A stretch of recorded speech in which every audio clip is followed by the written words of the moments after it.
Hello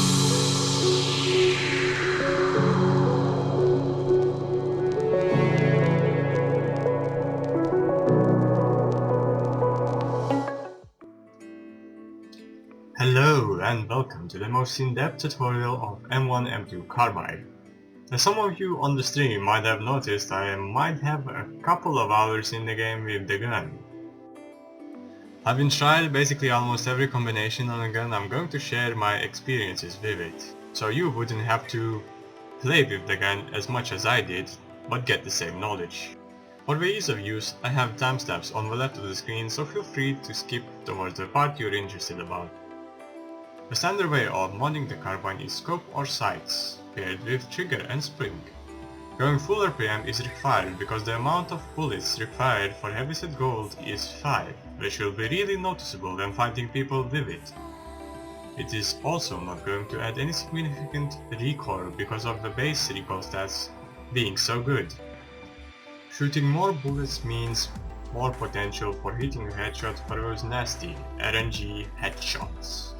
And even with the headshot ratio being 4 times, which translates to opponents taking 2 hits to the head to die, the gun is pretty good at headshotting.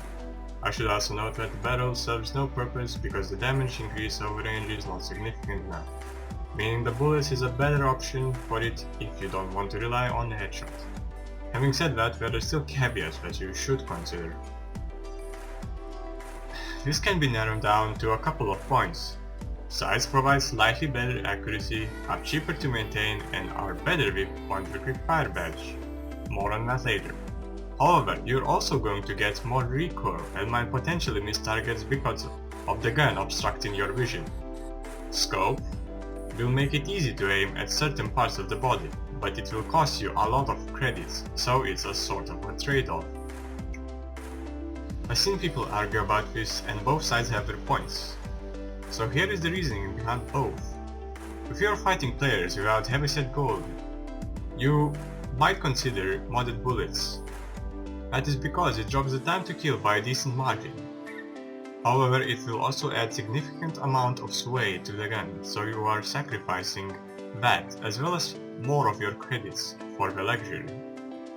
Hence, if you're fighting vets or people with heavyset gold, I recommend stock bullets. You're gonna save more credits, have a slight edge on accuracy, and the sway will not be as big. This is another trade-off. Tight grip gives amazing control while aiming down sights. However, your hipfire will be awful, meaning builds with no scope utilize this badge better than the scoped builds.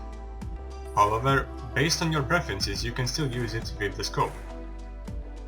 With Deadeye, you will maintain around 75% of the aim down sight accuracy but also have good hipfire. This means that with the scope it's better to use the Deadeye, because hipfire is used more often.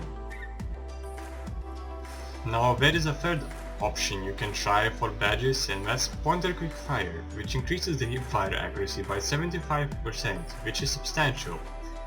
However, this badge is very much a gimmick, but it's very fun to use in CQC, so if you have a lot of carbine characters, you might want to try this one out.